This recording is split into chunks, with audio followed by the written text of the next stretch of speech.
예, 오늘 말씀은 갈라디아서 2장 20절 말씀으로 두 번째 화살 비유, 욕망, 그리고 믿음, 이렇게 제목을 가지고 함께 말씀을 살피고 함께 은혜를 나누기를 원합니다. 두 번째 화살 비유라는 혹시 비유 성경에서 읽어보셨습니까?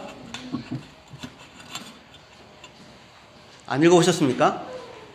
성경을 좀 열심히 읽어보십시오. 안 나옵니다. 안 나오는데, 두 번째 화살 비유는 독화살 비유와 더불어서 아주 유명한 불교의 비유입니다.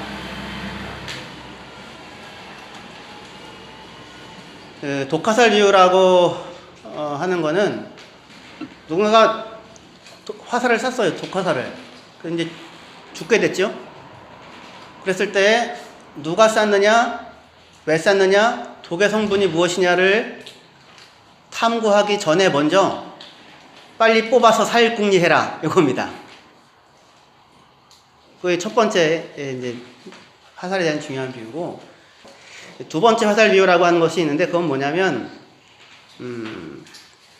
인간에게 겪을 수밖에 없는 고통들 있잖아요. 생로병사, 태어나고 늙고 병들고 죽는 것, 생로병사의 고통인데, 그 첫 번째 화살이라고 할 수 있어요. 맞게 된 첫 번째 화살, 누구에게나 다 일어나는 거니까요. 그런데 그 첫 번째 화살은 어쩔 수 없다 할지라도, 그 첫 번째 화살이 만들어낸 고통에 대해 감정적으로 집착함으로 만들어지는 두 번째 고통, 그 두 번째 화살은 첫 번째 화살이 만들어내는 게 아니라 자기가 자기 자신이 스스로 만드는 거라는 거예요. 그래서 두 번째 화살은 맞지 말자, 뭐 이런 얘기입니다. 그러니까 예를 들면 사람으로서 죽는 건 어쩔 수 없지만 죽음에 대한 두려움에 사로잡혀서 살아간다면 맞지 않아도 되는 두 번째 화살을 맞는 것이 거죠. 누군가의 거친 말로 마음에 상처가 생기는 것은 어쩔 수 없지만 누군가가 거치게 말을 하면 상처가 생길 수 있지 않겠습니까? 그건 어쩔 수 없는데, 그 말을 듣고는 분노와 원한의 감정에 사로잡혀서 하루 종일 괴로움 속에 산다면 그건 맞지 않아도 되는 두 번째 화살을 스스로 쏘고 있는 것이다 라는 거예요. 잘생겼다 못생겼다 자기 생긴 것은 어쩔 수 없지만 겉모습에 집착해서 다른 사람들의 시선 때문에 괴로워한다면 맞지 않아도 되는 두 번째 화살을 맞는 것이다. 그러니까 겪는 일 자체가 아니라 그에 대한 사람들의 잘못된 감정적 집착이 때로는 훨씬 더 큰 고통을 낳는다 라는 그런 이야기예요. 그랬을 때 그 고통의 원인으로, 그 고통의 원인, 두 번째 화살은 누가 쏘는 겁니까? 말하자면 내가 스스로 쏘는 거잖아요. 그렇죠? 스스로 내가 쏘는 것인데, 그렇기 때문에 불교에서는 그 두 번째 화살을 쏘는 나, 이 자아, 나라는 존재, 그것이 만들어내는 집착, 그것이 계속해서 고통을 낳기 때문에 자아를 해체하고 자아에서 벗어나는 것을 수행의 방법으로 길로 삼습니다. 김용옥 그 교수 같은 경우에는 이거를 자기 부인이라는 말로 표현을 해요. 자기 부인. 어디서 많이 들어보셨죠? 자기를 부인하고 자기 십자가를 지고 나를 따를 것이니라, 이렇게요. 그래서 자아가 문제다라고 하는 어떤 그런 부분에는 인식이 일치해요. 그런데 이때 자아, 자기 부인, 자아 해체, 이 용어는 비슷하지만 사실은 이제 구조도 다르고 방향도 다르거든요. 이 내용을 저희가 좀 살펴보려고 합니다. 예전에 저는 이런 설교를 어려서 여러 번 들었습니다. 이전에요. 무슨 설교냐면, 고통의 원인은 자아가 살아있기 때문에 고통스러운 거다. 내가 죽었다면 누가 욕해도 아프지 않고 때려도 반응을 하지 않을 것이다. 시체가 무슨 때린다고 해서 반응을 아파하고 욕한다고 해서 분노하겠느냐. 내가 죽지 않고 시퍼렇게 살아있으니까 아프고 분노하는 것이다. 그러니 그런 나를 죽여야 한다. 혹시 이런 설교 들어보시지 않았습니까? 우리는 자기 부인을 이런 그림으로 사실은 이해를 합니다. 나는 죽었다. 그러니 아프지 않다. 자존심도 죽었다. 그러니 모욕을 받을 일도 없다. 근데 이것이 해답이 될까요? 제가 볼 때 이거는 기독교적인 해답이라기보다는 차라리 불교적인 해답인 것 같습니다. 불교는 아상, 자아의 해체, 아상의 해체로 고통의 문제에 대답을 합니다. 그러니까 자기를 무화시키는 거예요. 말하자면 없는 겁니다. 나는 없어. 없으니까 맞을 수가 없는 거잖아요. 어떻게 자기를 없애버리냐면 이런 겁니다. 제가 지난주에도 그렇고 지금 이렇게 변화 뭐 이런 거에 대해서 얘기를 사실은 했는데, 여기에 이 의자는 지난주에도 여기 있었습니까?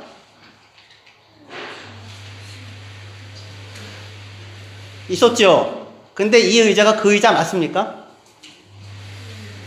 앉아있는 여러분들은 지난주에 예배 때도 여기 대부분 앉아 계셨죠? 근데 오늘 앉아있는 여러분이 지난주에 앉아있는 바로 그 여러분입니까? 똑같아요? 아니에요? 그러면 정은석은 어디 있습니까? 지금 여기 있습니까? 지금 여기 언제요? 그러니까 지금 이렇게 불교에서는 어떻게 하냐면 모든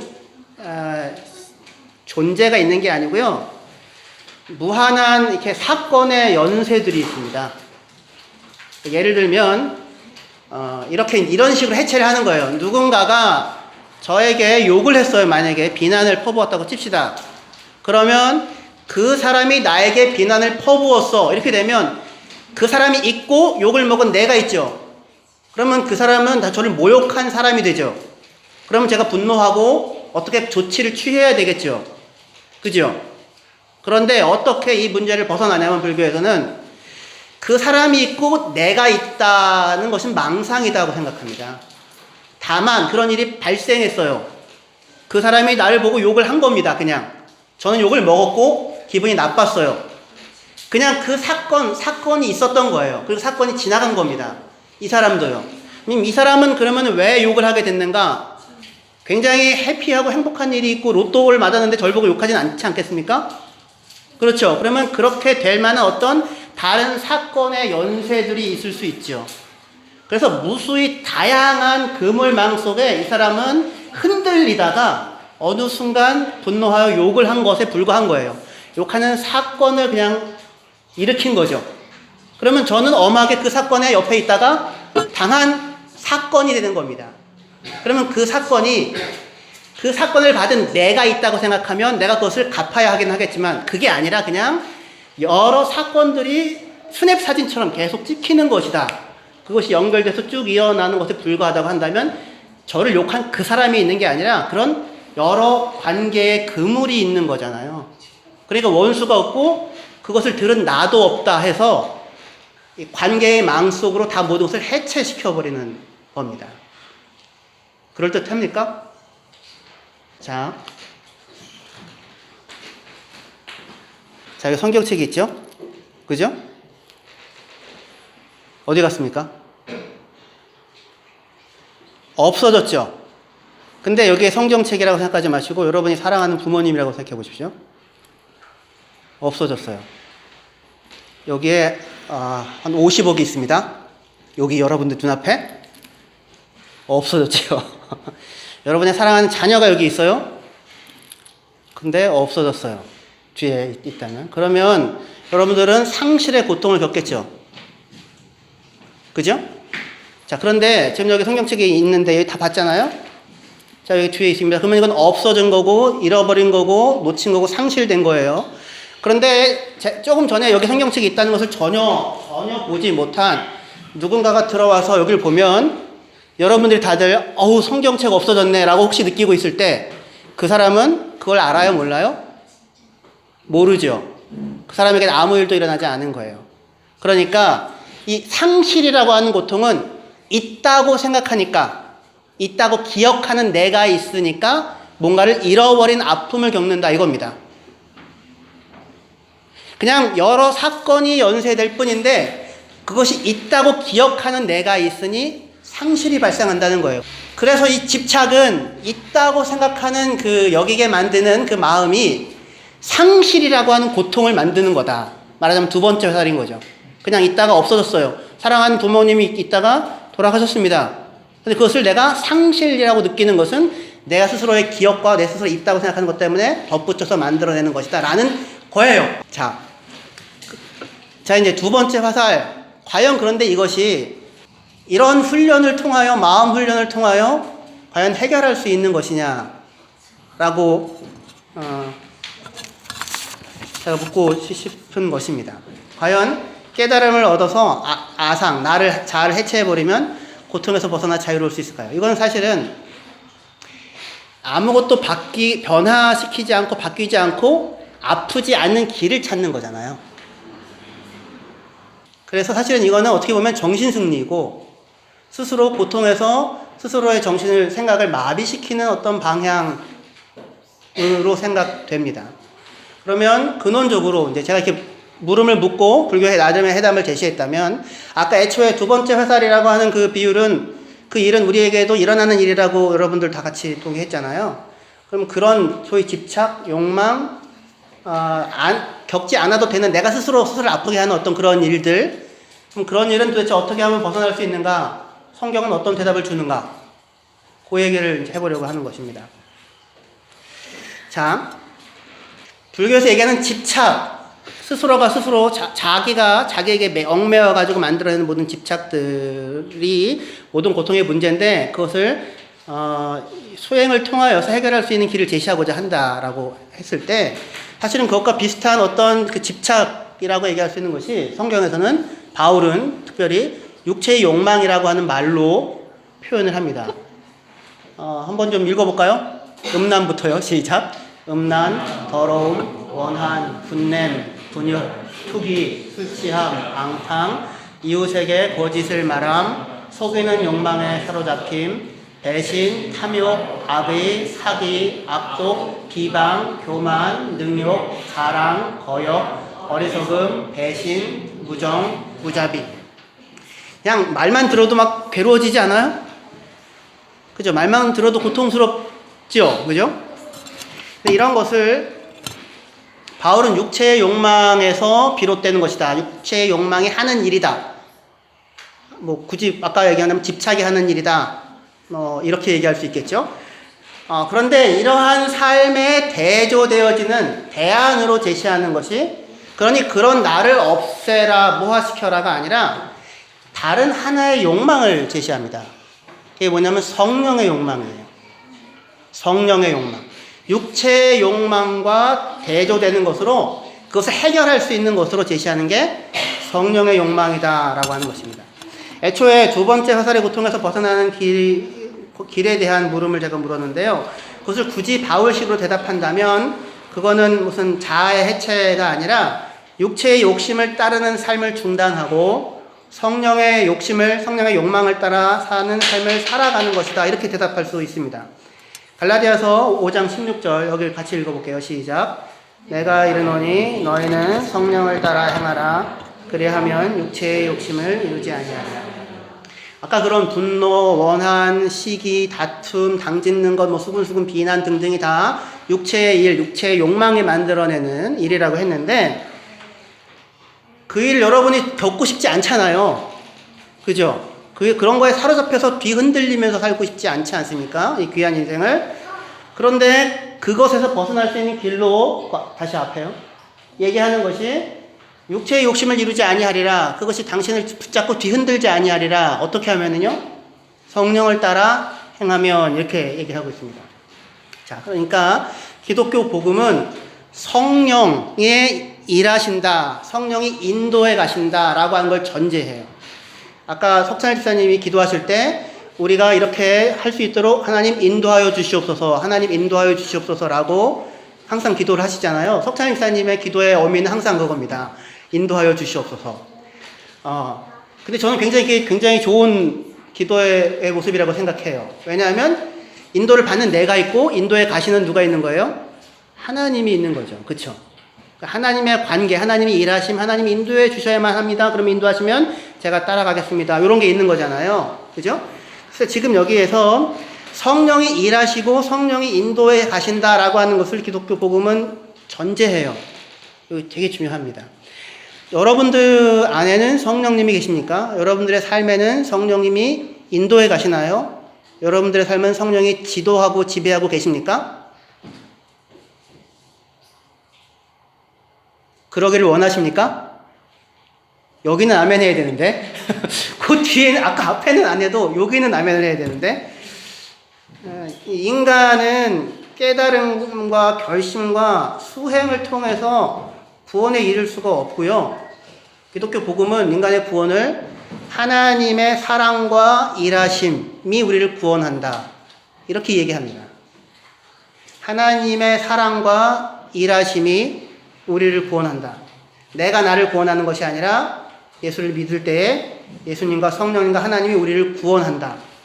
그 구원을 경험하고 내 것으로 삼을 수 있는 길이 딱 하나 있어요. 성령님이 다시 얘기해서 성령을 따라 행하라라는 얘기는 성령이 앞서 가신다는 것이고 곁에 있다는 것이고 인도해 가신다는 거잖아요. 그죠? 그걸 전제하잖아요. 그럴 때 그 성령을 경험하고 성령이 인도해 가는 것을 경험할 수 있는 단 하나의 길이 있어요. 성령이 제시하는. 그건 뭐냐면 믿음이에요. 뭘 믿는 거냐면 믿습니다. 이건 뭘 믿습니까? 하나님께서 나를 사랑하셔서 나를 위해 독생자를 보내시고 나를 구원하셔서 나를 하나님의 자녀로 삼기를 기뻐하신다. 아주 단순하게 얘기하면 나를 사랑하사 나를 위하여 자기 자신을 내어주신 하나님의 아들을 믿는 믿음. 하나님 살아계시고 그분이 나를 사랑하시는데 나는 죄인이에요. 그런데 나를 위하여 자기를 대신 내어주시고 나를 사셨어요. 요게 복음이잖아요. 그죠? 이 복음을 믿을 때에 성령이 그에게 주어지는 겁니다. 그리고 그것을 믿는 사람은 성령님께서 우리를 인도해 가셔서 일하셔서 구원해 가시는 것을 경험할 수 있어요. 성령의 임함은 성도의 삶을 출발시킵니다. 여기가 정말 중요한 거예요. 성령이 오신 것으로 비로소 교회가 생겼고 새 생명이 시작되었다고 얘기해요. 그런데 그 성령이 그러면 어떻게 우리에게 주어지는가? 길은 단 하나밖에 없어요. 뭐라고요?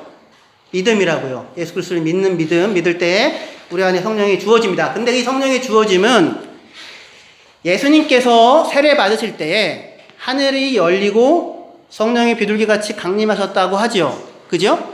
하늘이 열려요. 하늘이 어떻게 열렸을까요? 유나야? 하늘이 어떻게 열릴까?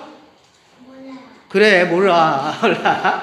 구름이 이렇게 있다가 구름이 이렇게 쫙, 이렇게 빛이 쫙 나면서 쫙 갈라질까? 그 하늘이 열렸다는 말을 어떻게 표현하냐면 하늘이 찢어졌다 이렇게 표현해요. 하늘이 찢어졌다. 근데 왜 찢어졌다고 표현하냐면 예수께서 십자가에 죽으셨을 때 찢어진 장막, 천막이 있어요. 그게 뭐냐면 성소에는 휘장이에요. 지성소의 휘장. 그러니까 성령이 임하시는 것은 하늘이 찢어져서 하늘이 내려오는 겁니다. 무슨 얘기냐면 이 세상 우리가 사는 게 이게 전부잖아요. 먹고 마시고 보고 자고 시집가고 장가가고 사고 팔고 그냥 우리 이 일상이지 않습니까? 이 일상을 찢고서 하늘이 어떤 초월적인 게 들어온 겁니다. 그래서 이 삶을 뒤흔드는 하나님의 나라, 하나님의 통치, 새로운 가치, 새로운 질서, 새로운 체계, 새로운 삶의 방식이 시작된 거예요. 여러분들 처음에 독일 왔을 때 답답하셨죠? 독일에 오신지. 저는 제일 처음에 은행 통장 여는데 일주일, 2주일을 기다리는 걸 보고 정말 놀랐습니다. 아니, 약속을 잡아서 통장 여는 걸 가야 하는 거예요. 세상에 이런 일이 어디 있어요? 그리고 위버와이 좀 송금을 했는데 바로 안 들어가요. 며칠 지나야 그게 들어와요. 어우, 세상에 이렇게 답답한 일이 어디 있어요? 이런 세상이 있을 거라고는 저는 상상을 하지 못했습니다. 그래서 처음에는 너무너무 불편했어요. 정말. 근데 시간이 지나니까 지금은 저도 10몇 년이 지니까 독일 생활이 되게 익숙해져가지고 한국 가면 되게 불편하고 답답하고 은행 가기 전에 뭘 하기 전에 약속을 잡아야 할 것 같고 서비스 센터 부르면 그 시간 맞춰서 제 시간에 오면 되게 감사하고 여기는 독일은 그런 게 아니잖아요. 오후 내내 기다리세요. 뭐 이런 거지 않습니까?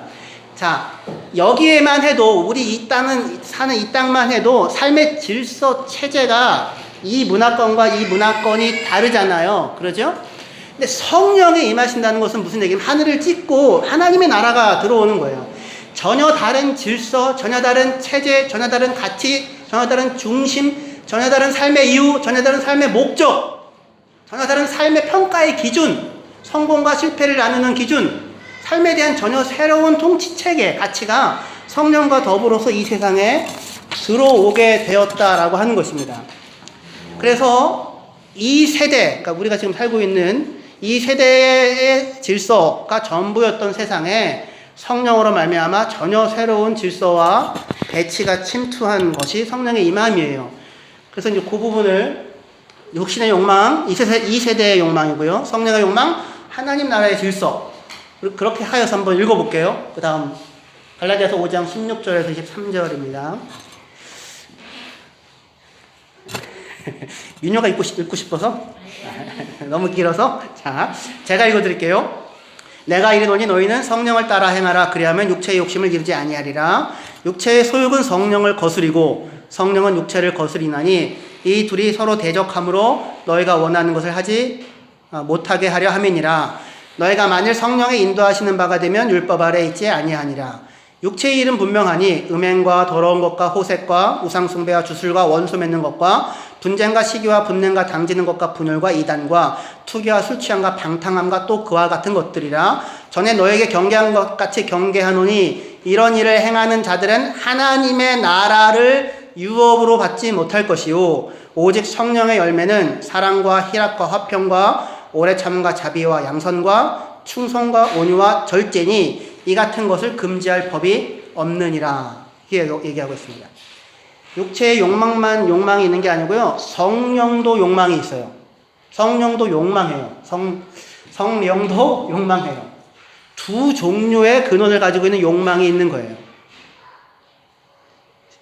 육체의 욕망은 이 세대의 욕망이고 성령의 소욕은 성령의 욕망은 하나님 나라의 욕망이라고 할 수 있어요.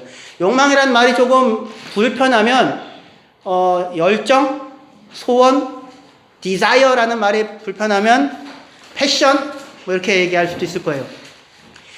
이 세대가 욕망하는 것을 특징 짓는 하나의 말은 뭐냐면 헛된 영광을 구하며 서로 다툰다 이고, 성령의 욕망하는 것을 하나로 특징 짓는다면 그것은 사랑으로 섬기는 삶 이렇게 이야기할 수 있을 거예요. 자,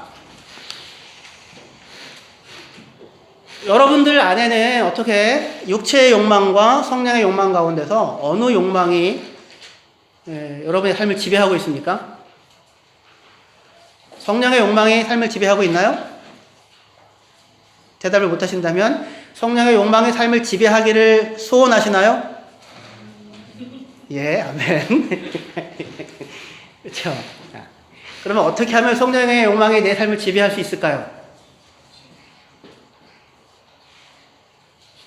여기서 이제 제가 말씀드리고 싶은 되게 중요한 부분이 이거예요. 욕망이라고 하는 것은요, 잘 생각해 보세요. 욕망은 내 안에 놓여 있는 어떤 힘이 아니고요, 내가 욕망을 갖고 있는 게 아니라요, 관계 안에서 욕망이 발생해요. 무슨 얘기냐면 어떤 관계, 어떤 항들 속에 내가 들어가 있느냐에 따라서 욕망이 생겨난다고요. 무슨 얘기냐면 바비 인형에 대한 아무 관심이 없었는데 나란에 놀러 갔더니 유나가 바비 인형이 많아요. 그러면 바비 인형에 대한 욕망이 생기죠. 그렇죠. 그러니까 아무 먹고 싶지 않았는데 누군가가 아이스크림을 먹는 것을 보면은, 물론 여러분 지금 먹고 싶긴 하겠지만 생기죠. 그러니까 욕망이라고 하는 것이 내 안에 그 특정 욕망이 있는 게 아니라요, 무엇과 접촉되어져 있느냐에 따라서 욕망이 발생해요. 그래서 그 욕망을 발생시키는 체계가 있다고요.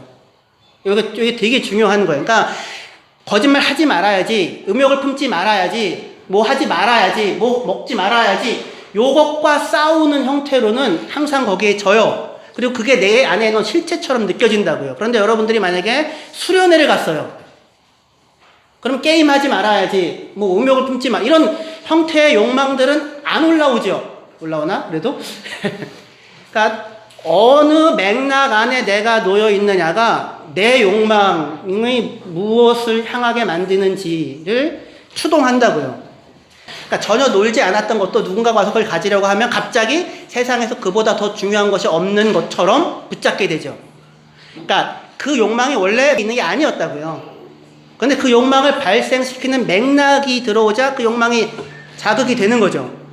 저희 이제 첫째 아이들, 우리 민하, 민유, 시온이, 또 우주, 또 누구죠? 주원이, 지윤이, 첫째 아이들, 저희 이제 아이들이 이제 미나가 언제 태어났지? 2007년. 예. 2007년에 아이들 한 6명이 한꺼번에 태어났습니다. 이제 무슨 얘기를 하려고 하냐면, 우리 첫째 아이들이요, 한글 읽고 쓰기를 4살 반, 5살부터 애들이 하기 시작했어요. 그러니까 다 하는 거예요. 저는 솔직히 굳이 그렇게 일찍 하고 싶은 생각이 없었습니다. 그런데 무슨 필요가 생겨요? 해야 되는구나. 누구는 한문도 한다더라. 마법천자문도 한다더라. 그래서 마법천자문을 누가 보기 시작하자 다 마법천자문을 보는 거예요. 이걸 안 하면 안 될 것 같은 욕망이, 필요가 막 생기는 거죠. 그 중에서 더 잘해야 하고. 그런데 첫째들이 지나고 둘째 아이들이 태어났어요. 찌바이텍이나 지원. 예를 들면 윤하, 나라, 또 누가 있나요? 사님, 이렇게 얘들 있겠죠? 얘들은 언제부터 한글을 떼었을까요? 6살 돼야 겨우 했나? 조금 늦춰졌다고요. 왜냐하면 주변에 그 욕망을 자극시키는 배치가 없는 거예요. 무슨 얘기인지 아시겠죠? 경식 형제가, 여러분 잘 모르지만 우경식 형제가 한 7년, 8년 얘기 있었잖아요. 캐아터에서 일하다가 지금 한국 갔는데요. 아이들 2명 낳습니다. 우시원, 우시아, 이렇게요. 예? 가면서 그렇게 다짐을 했어요. 한국에서 절대로 한국의 그런 경쟁식 교육 시스템에 아이들을 몰아넣지 않으리라. 여기서 독일에는 좀 다르잖아요. 보았으니까요. 거기 갔습니다. 애들이 지금 컸어요. 과연 그것을 관철시킬 수 있을까요? 왜 아니라고 막 이렇게 왜 아니라고 얘기를 하십니까? 거기가 그 욕망을 자극한다고요. 그 사회가 전부 다 선행을 하게 만든다고요. 전부 다. 학력고사 수능 성적이 사람의 인생에 대한, 이미 대학을 어디를 갔느냐가 인생을 끝낸 것 같은 것으로 배치된 사람들만이 득실을 하더라고요. 스카이 캐슬이라고 하는 형태를 다 찍는 사람들로 다 배치돼 있다고요. 최소한 여기는 그렇지 않잖아요. 그러니까 거기에서 내가 무슨 학력 우선주의로 하지 말아야지, 내가 절제해야지, 내가 무슨 양보해야지 라고 하는 형태는 이길 수 없는 싸움이 되는 거예요. 그렇죠? 그럼 뭘 어떻게 해야 됩니까? 나 이거를 아상을 모아시켜야지, 사건들의 연쇄니까 나는 없어버려, 본래 무일물 원래 없었어, 이런 거로는 해결되어질 수 있는 게, 물론 그것을 통하여 현재에 얽매여 있는 것들을 치워버리고 새로운 질서를 만들어낸다면 그 한 과정으로 의미가 있을 수 있을 거예요. 그 수행을 한다면. 그러나 우리는 지금 성령이 오신다는 건 뭐냐면, 그 육체의 욕망, 육체의 질서, 육체의 배치, 이 세대가 만들어내는 욕망들 있잖아요. 그것들과는 전혀 다른 질서를 가지고 성령이 들어왔다는 것입니다. 그래서요, 갈라디아서 3장 28절, 너희는 유대인이나 헬라인이나 종이나 자유인이나 남자나 여자나 다 그리스도 예수 안에서 하나이니라. 갈라디아서 3장 28절. 이게 지금 뭐예요? 혁명이라고요. 기존의 배치를 다 뒤흔들고 들어오는 겁니다. 유대인이냐 사마리아인이냐, 헬라인이냐 야만인이냐, 자유인이냐 노예냐, 남자냐 여자냐, 자본가냐 노동자냐, 건물주냐 세입자냐, 이것이 힘과 돈과 명분에 의해서 세상이 사람을 이렇게 지배하는, 배치하는 체계잖아요. 거기에 성령의 임함과 더불어 하나님의 나라가 도래하자 예수 안에서 그 모든 것들이 배열이 붕괴가 되고 새로운 질서가 등장하기 시작하는 겁니다. 노예가 감독이 되고 지도자가 되기도 하고, 부자와 가난한 자의 차별이 철폐되고, 남자나 여자나 유대인이냐 사마리아인이냐 이방인이냐 헬라인이냐 야만인이냐가 붕괴되는 새로운 질서가 들어왔다고요.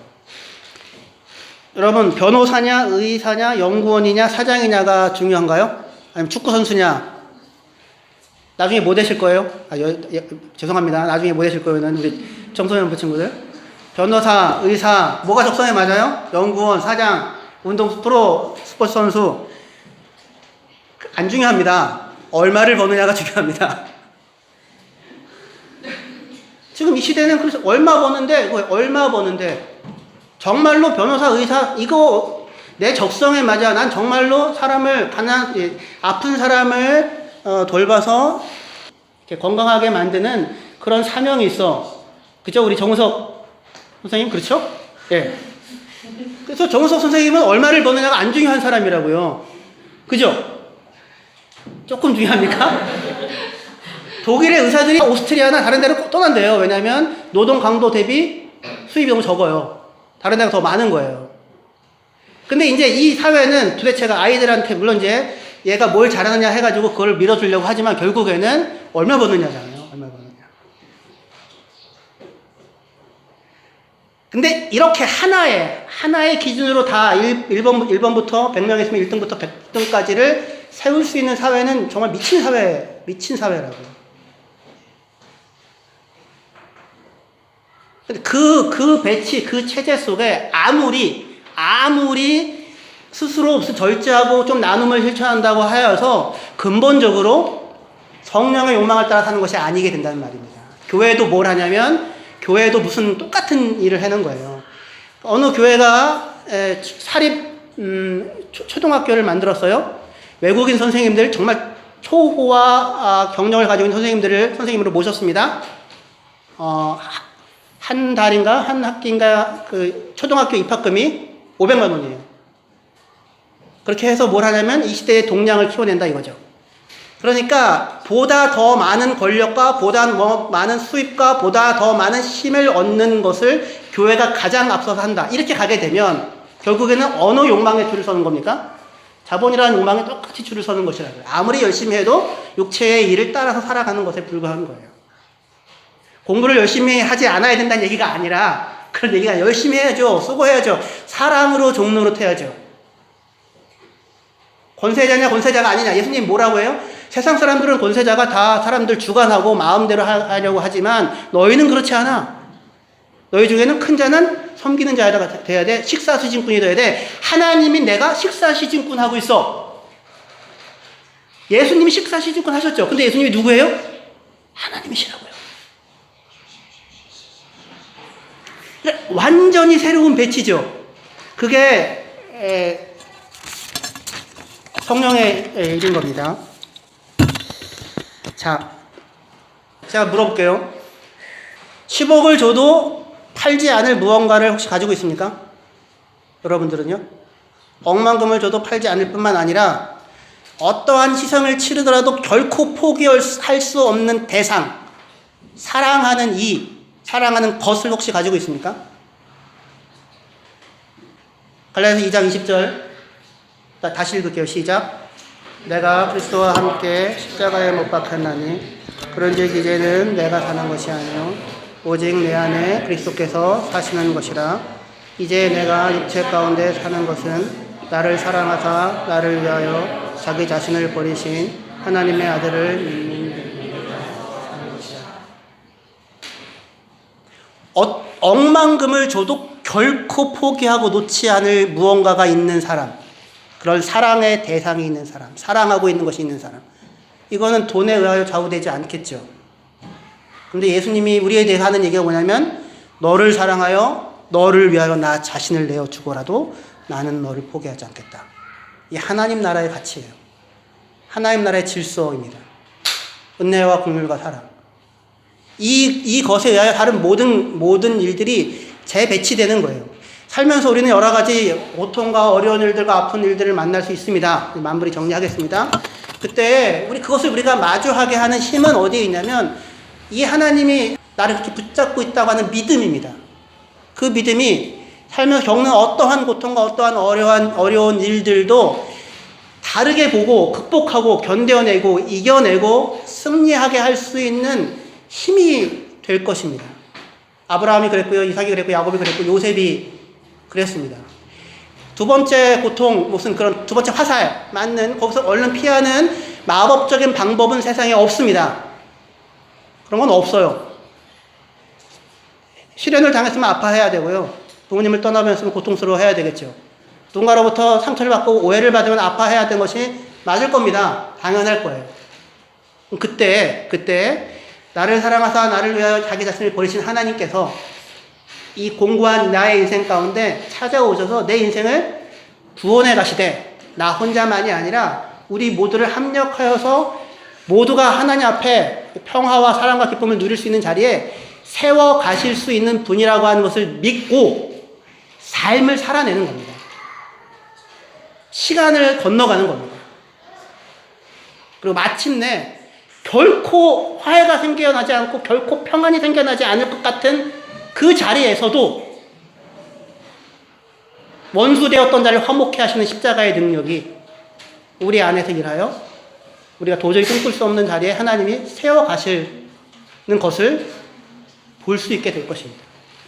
믿음으로 성령의 욕망을 따라 판을 바꾸셔야 합니다. 판을. 세상의 욕망을 따라 열심히 하지 마시고요. 판을 바꾸셔서 하나님이 인도해 가시는 것을 따라 하나하나 걸어가십시오. 그가 내 인생에 대하여 소망하고 있는 것은 무엇이고 꿈꾸는 것은 무엇이고 바라는 것은 무엇이고 이루려고 하는 것은 무엇인가? 내가 이루려고 하고 내가 바라고 내가 소망하는 것은 무엇인가를 들고 하나님께 넉살을 주고 흔들지 마시고 하나님이 나를 사랑하셔서 죽기까지 사랑하셔서 내 인생 가운데 개입하셔서 내게 주시고자 하시고 이루시려고 하시고 빚어 만드시려고 하는 것은 무엇인가? 믿음을 가지고 한 걸음 한 걸음 시간을 살아내셔서 하나님의 구원을 보시는 저와 여러분이 되기를 바랍니다.